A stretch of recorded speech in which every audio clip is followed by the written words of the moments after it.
Welcome to Ruchika maths class. आज हम करेंगे एक्सरसाइज 8.2 क्वेश्चन नंबर 1। देखिए, सबसे पहले हम स्टेटमेंट रीड करेंगे। A B C D is a quadrilateral. Quadrilateral means four sided figure in which P Q R and S are the mid points of A B C C D and D A.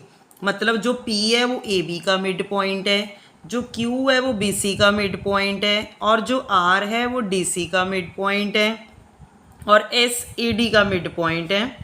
AC is a diagonal, show that SR is parallel to AC and SR is equal to half of AC।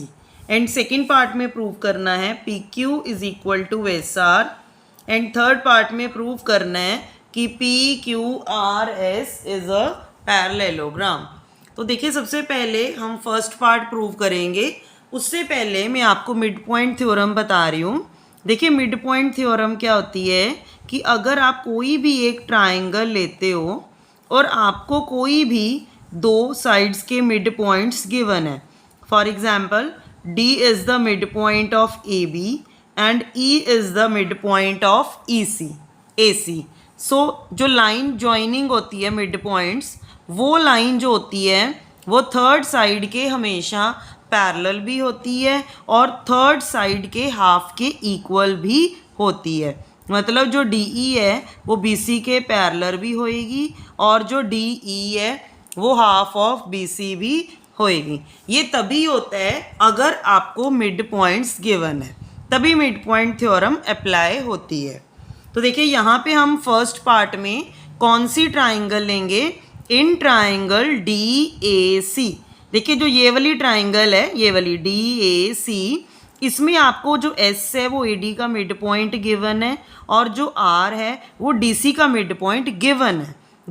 तो मैंने अभी बताया आपको mid point theorem apply कर देंगे तो ये line जो है वो इस लाइन के पैरेलल भी हो जाएगी और हाफ के इक्वल भी हो जाएगी।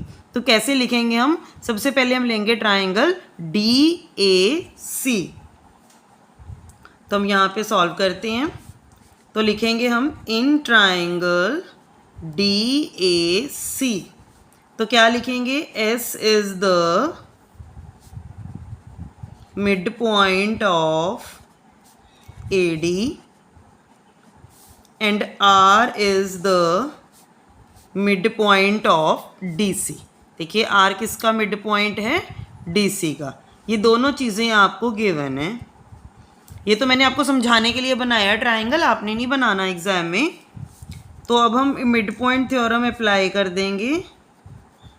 तो क्या लिखेंगे? बाय मिड पॉइंट थ्योरम जो SR है वो DC के AC के पैरेलल भी हो जाएगा और जो SR है वो AC के हाफ के इक्वल भी हो जाएगा। देखिए, जो ये वाली लाइन है वो इसके पैरेलल भी हो जाएगी और जो ये वाली लाइन है SR वो हाफ ऑफ AC के इक्वल भी हो जाएगी, क्योंकि ये मिड पॉइंट्स गिवन है। तो फर्स्ट पार्ट हमारा प्रूव हो चुका है। सेकेंड पार्ट में हमने क्या प्रूव करना है कि जो PQ है वो SR के इक्वल हमने प्रूव करना है। देखिए, कैसे करेंगे? पहले मैं आपको ऐसे ऑरली समझा रही हूँ। हम अगर ट्राइंगल ABC ले लें तो इसमें भी जो P है वो AB का मिड पॉइंट है और जो Q है वो BC का मिड पॉइंट है। तो ये देखिए, ये दो मिड पॉइंट्स को जो लाइन मैंने ज्वाइन करके बनाई है, मतलब PQ, वो क्या हो जाएगा? AC के पैरेलल भी हो जाएगा और जो PQ है वो AC के हाफ के इक्वल भी होगा। तो अभी हमने प्रूव किया था जो SR है वो AC के पैरेलल है। अब देखिए, जो PQ है वो भी AC के पैरेलल है। तो SR किसके पैरेलल हो जाएगा? PQ के।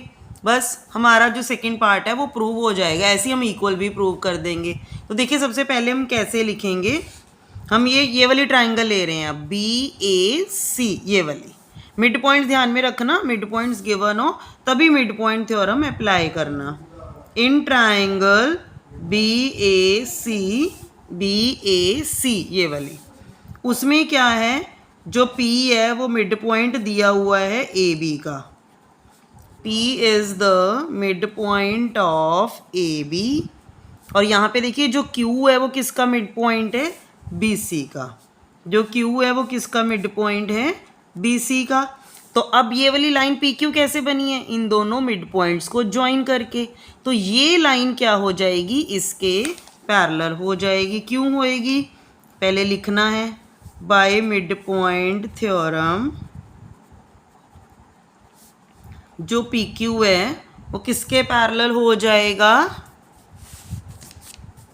जो पी क्यू है वो ए सी के पैरेलल भी हो जाएगा, और जो पी क्यू है वो ए सी के हाफ के इक्वल भी हो जाएगा। तो अब देखिए यहाँ पे हमने प्रूव किया था कि जो एस आर है वो ए सी के पैरेलल है। इसको मैं इक्वेशन 1 ले रही हूँ, इसको इक्वेशन 2 ले रही हूँ। तो यहाँ पे मैंने प्रूव किया था कि एस आर ए सी के पैरेलल है, तो पी क्यू भी ए सी के पैरेलल है। तो एस आर किसके पैरेलल हो जाएगा, पी क्यू के, और एस आर जो है वो हाफ ऑफ ए सी के इक्वल है, पी क्यू भी हाफ ऑफ ए सी के इक्वल है। तो फिर एस आर किसके इक्वल हो जाएगा, पी क्यू के, क्योंकि हमारा जो एक्सियम है वो क्या कहते हैं, equals are equal to each other. तो अब हम क्या लिखेंगे, फ्रॉम इक्वेशन 1 एंड 2 क्या हो जाएगा, हमारा जो एस आर है वो पी क्यू के पैरेलल भी हो जाएगा, और जो एस आर है वो पी क्यू के इक्वल भी हो जाएगा। सेकंड पार्ट में उन्होंने पी क्यू को एस आर के इक्वल प्रूव करने को बोला था, तो ये पार्ट हमारा प्रूव हो चुका है। अब देखिए थर्ड पार्ट में वो क्या कह रहे हैं, थर्ड पार्ट में वो कह रहे हैं कि आप प्रूव करो कि P Q R S is a parallelogram. अभी आपने प्रूव कर दिया कि जो पी क्यू है वो एस आर के पैरेलल भी है, और जो पी क्यू है वो एस आर के इक्वल भी है। तो ये एक प्रॉपर्टी होती है कि अगर कोई भी क्वाड्रिलेटरल का एक पेयर इक्वल भी हो जाए और पैरेलल भी हो जाए तो वो पैरेललोग्राम हो जाता है। ये पैरेललोग्राम की प्रॉपर्टी है। क्या कह रही हूँ मैं, कि अगर कोई भी एक क्वाड्रिलेटरल का एक पेयर, एनी पेयर, चाहे ये वाला चाहे ये वाला, अगर ये इक्वल भी प्रूव हो गया और पैरेलल भी प्रूव हो गया तो ये क्या बन जाएगा, पैरेललोग्राम। और थर्ड पार्ट में हमने करना भी क्या था कि पी क्यू आर एस को क्या प्रूव करना था, पैरेललोग्राम। तो हम क्या लिखेंगे, देखिए अब हमारा एक पेयर पैरेलल भी हो चुका है तो इक्वल भी हो चुका है। अब हम क्या लिखेंगे, if one pair of any quadrilateral is equal and parallel then it is a parallelogram।